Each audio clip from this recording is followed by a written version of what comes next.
we were doing revision, right, of the first chapter. And yesterday we had calculated the packing efficiency of FCC or HCP, where it was 74%, and the void in that unit cell is how much? 26%. And we also did BCC, right, body centered cube. There the packing efficiency was 68%, and the void, you have 32% void. Okay.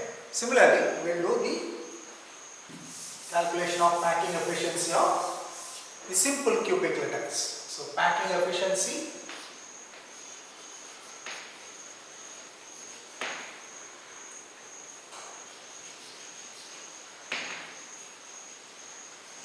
of simple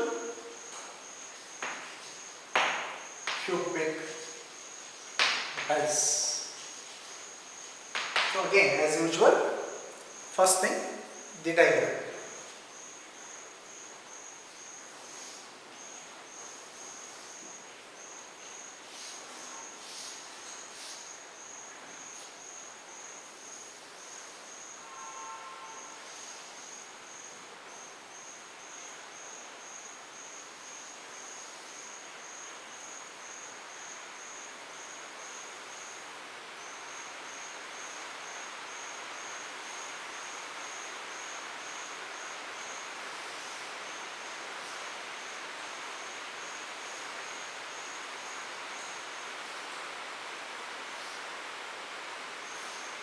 So A, B, C, D, E, F, G and H. Now what do you do? Divide this into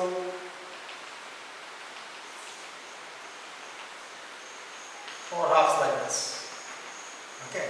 And in each half you draw a circle or a sphere.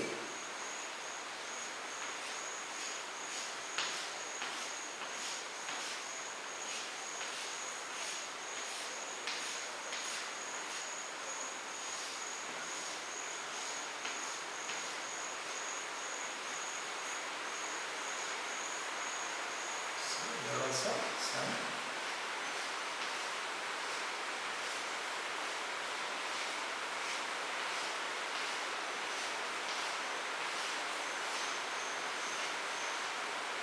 Similarly here.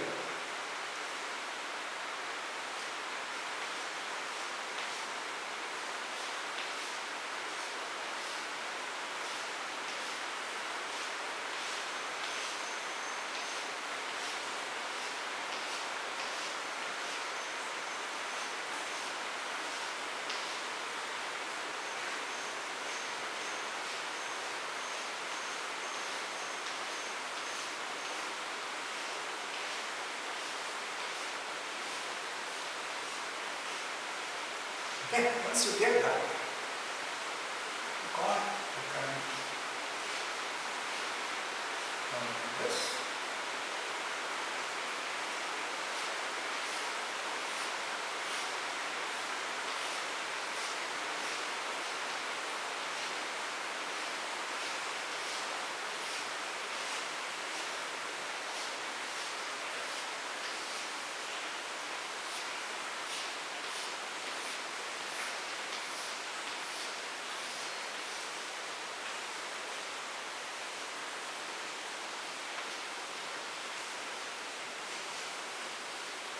Okay, so this is your diagram. Now, in a simple cubic lattice, what happens? The particles will touch each other along the edges. Therefore, there is a relationship between the edge length A and the radius of the sphere R. The relationship here is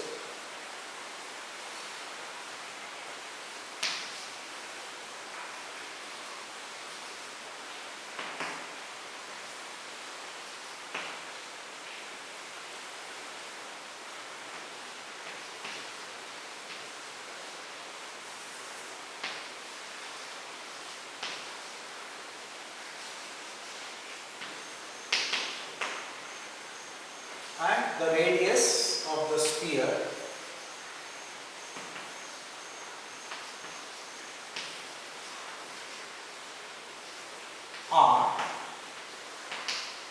is equal to A is equal to 2R. That is the relationship. Edge length is equal to 2R. Therefore, there is only one atom per unit cell of a simple cubic lattice. So, what is the volume of the unit cell?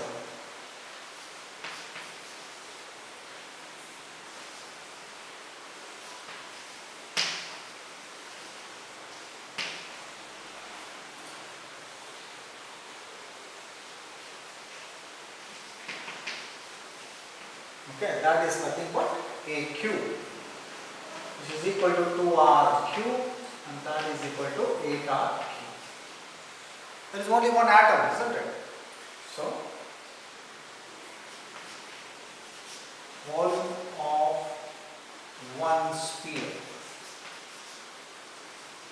is equal to 4 by 3 by R cube. Okay. Then what is packing efficiency? Packing efficiency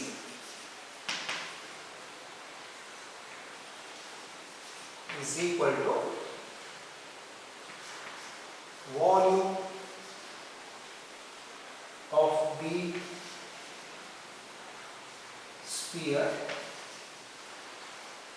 Since there is only one, if you want, you can write volume of one sphere divided by volume of the unit cell multiplied by 100. So if you do that, you will get, what is the volume of the sphere? 4 by 3 by R cube divided by 8R cube into 100. That gives you 5 by 6 into 100. That is 52.4%. Right? So if you compare now, we had FCC or HCP or CCP, packing efficiency was 74, BCC it was 68, and this is the least efficient because you have almost 48% void in that unit cell. So there are three derivations. So one is said to be a compulsory question. So anyone can come. Okay. So this is how we derive the packing efficiency of the unit cells.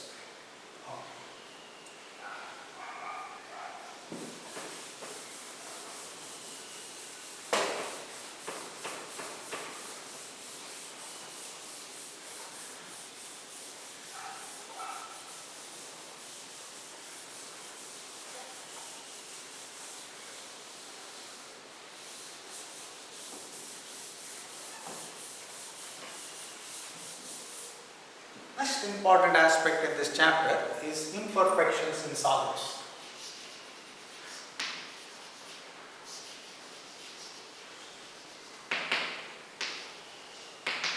So, which are referred as defects in solids. What happens is, the crystalline compound, crystalline solid is always characterized by one important feature, and that is the arrangement of particles. So there is a long range order of particles, we say. That doesn't mean that short range order is not there, it is there. Okay. Having said that, a huge crystal is always made up of smaller crystals. Okay, it's an aggregate actually. And these smaller crystals will have some imperfections or defects. Now actually, crystallization is a very slow process.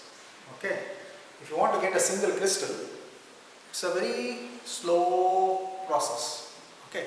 Even though you are getting a single crystal, there also will get defects. Okay. So what are this? Basically, what are these defects? These defects are nothing but we need a perfect arrangement of particles. And when this perfect arrangement of particles does not take place, that leads to some abnormalities or we call them as defects. Understood? So basically these defects are nothing but deviation or irregularities in the arrangement of particles. Okay. Therefore, deviations or irregularities with respect to the arrangement of particles leads to defects in a solid. Now, there are two types of defects. One is the point defect. These are of two types. One is the point defect. Another one is the line defect. See, what is a point defect? Point defect means irregularity or deviation with respect to a point. See, there is a crystal lattice, okay, and one or two points or sides are not occupied, okay. That leads to irregularity in terms of arrangement of particles. That leads to, because that irregularity with respect to one point now, here and there, therefore it is called as point defect. Line defect means the entire line might go missing or entire row might go missing. Clear? So it is like, if you want to give me an example, if I ask you to arrange 100 chairs, get it from the market and arrange 100 chairs. Now basically what we will do, let us say your arrangement should be 10, let us say 50 chairs. So 5 by 10, if I ask you, I should have 5 chairs in a particular line. So that means you have to do 50 chairs means 10 lines, right? Now suppose the person who has sent you the chairs, okay, has sent you 2 broken chairs or 1 broken chair. Then what will you do? You will be arranged, you have 49 good chairs but 1 faulty chairs. They are not going to put it there, right? So you will make an arrangement something like this here and writing a box. So this is a place where you have not put the chair. Even though there is 1 chair missing, still it is irregularity with respect to that particular spot. You have not arranged the chair there. So this is a defective arrangement of particles. In a similar manner, what happens? In a crystal lattice, 1 or 2 points here and there are not occupied by the particles, and that leads to irregularity with respect to the arrangement of particles. So this, if it happens, it is point defect. In a line defect, what happens? Sometimes this entire line will go missing, or this line might be there, or this line might go missing, or in between any line might go missing. So it is deviation or irregularity from ideal arrangement with respect to the entire line. Then it is called as line defect. This year you have to learn the various types of point defects. Line defects is not difficult.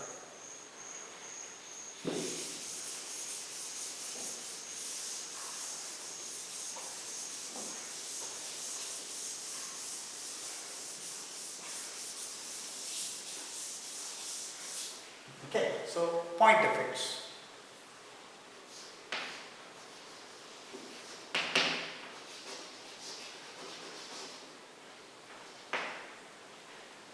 Okay, are of 3 types. First one, stoichiometric.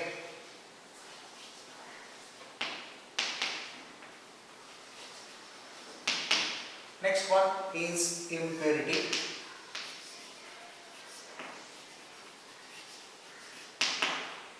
And the third, non-stoichiometric.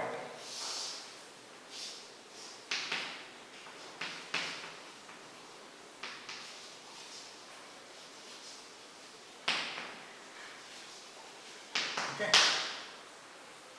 Then stoichiometric are further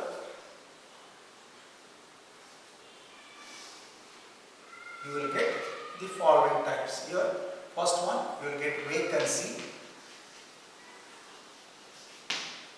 Then you will get interstitial. Then two more which come under stoichiometry, which are shown by ionic compounds. Third one is Frenkel, and the fourth one is Schottky.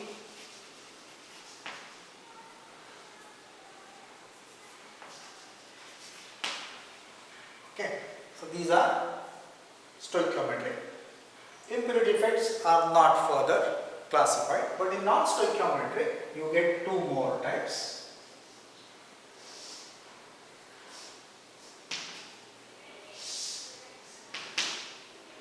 First one is metal excess.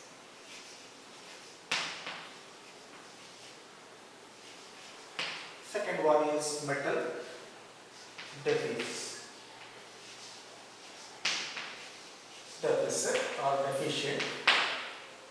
Then metal excess are again further divided into two types. Due to metal excess defect due to anionic vacancies. And the next one is due to excess of cations. Okay, so this is a broad classification of point effects. So point effects are of three types: stoichiometric, impurity, non-stoichiometric. In stoichiometric we get these four: vacancy, interstitial, Frenkel, Schottky. Then in non-stoichiometric we will get metal excess defect and metal deficit defect. In metal excess you will get metal excess defect due to anionic vacancies and metal excess defect due to excess of cations. So we will see one by one.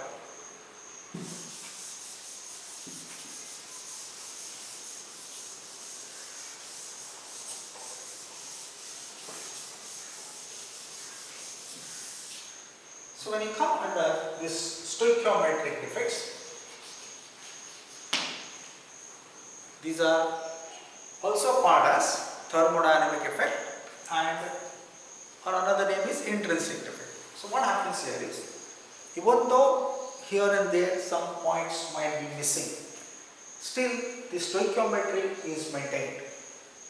Okay, so particles are missing, no doubt, but the stoichiometry is not affected. So defects in which the stoichiometry is maintained are called as the stoichiometric defect. The first one in this is the vacancy defect. So in vacancy defect what happens? Suppose if I have the lattice like this,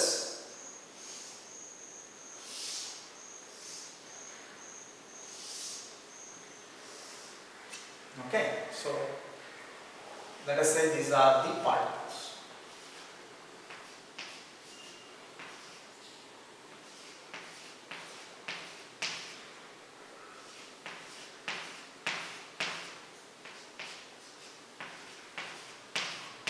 So it is, if you take, we can say it is 4 by 4, 16 particles should be there, right? But what happens here and there, you see, one spot is not occupied, it is left vacant. So when the spot is, or those sites are left vacant, it is deviation from regular arrangement, or you can call it as irregularity in the ideal arrangement. So since these are kept vacant, this is called as the vacancy defect, or we say that particular crystal is possessing a vacancy defect. Since number of particles are less, what happens? The density will be lowered. So the density of the substance will decrease. Okay, so this is your vacancy defect. In interstitial defect, what happens?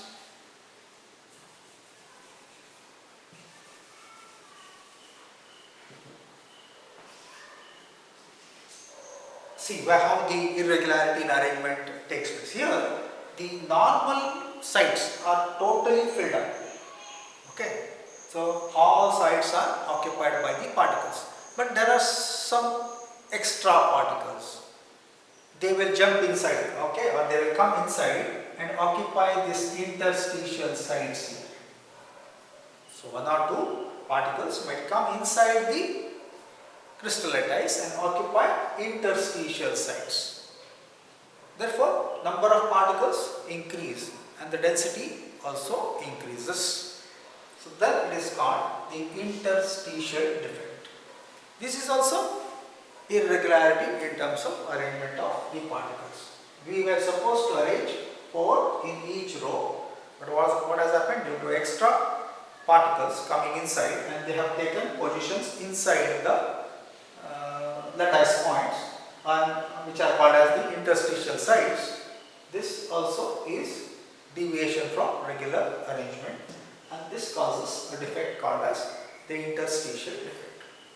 Okay. Then coming to the third one, Frenkel defect. Now, normally the third, that is Frenkel defect and Schottky defect, are shown by ionic compounds. No? One of the basic things about an ionic compound is they are electrically neutral, or they should have plus charge equal to the minus charge, or we say the number of plus ions are equal to the minus ions. That makes them electrically neutral. Now, let us say we have a crystal arrangement which is normal. We have a cation, we have an anion. Okay. So this is an cation which is smaller. We have an anion which is bigger. So if I go on drawing this,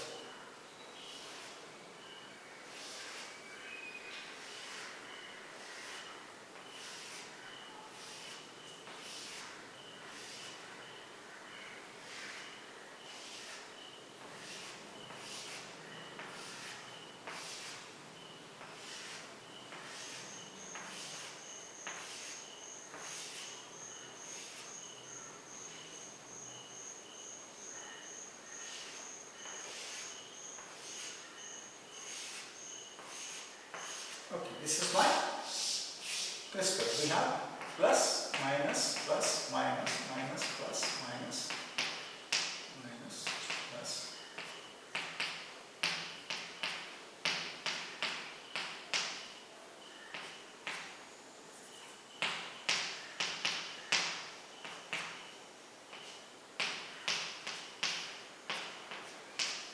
Okay. Now, in a Frenkel defect, or what causes a Frenkel defect is, in ionic solids, the smaller cation leaves its position. Let us say this one.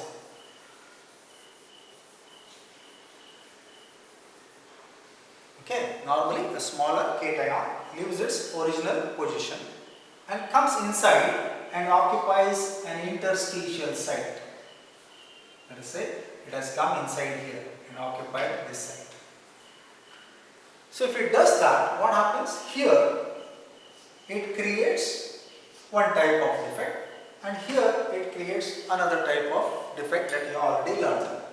Right? In its former position, it creates the vacancy defect because it has left its place. Right? And by coming inside and entering and occupying that interstitial site, here it has created an interstitial site. Okay. Now, it has only left its position. Okay. And it is here itself. Therefore, the density will not change. Okay. Density of the substance remains same. Clear? So, this is your Frenkel defect. The smaller cation usually leaves its position, comes inside and occupies an interstitial site. Doing that, it creates a vacancy defect at its former position and an interstitial defect at its latter position. Okay, and thereby causing that irregularity in arrangement, ideal arrangement. So this type of defect is called Frenkel defect, where the density of the substance does not change. Then we have this Schottky defect. Now, Schottky defect is basically a vacancy defect in ionic solids. In order to maintain the electrical neutrality, That is, number of plus ions will be made equal to the number of minus ions. Suppose now we have a crystal which has plus and minus charges.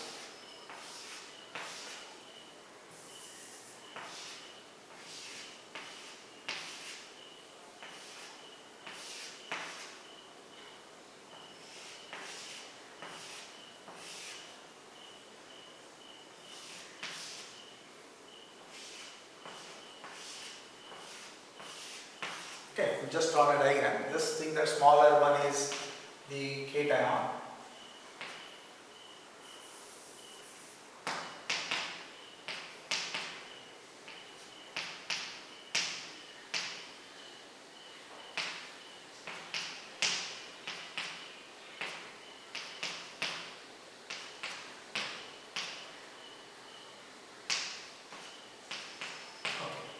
Now, let us say one of the cations is, or the anion is missing.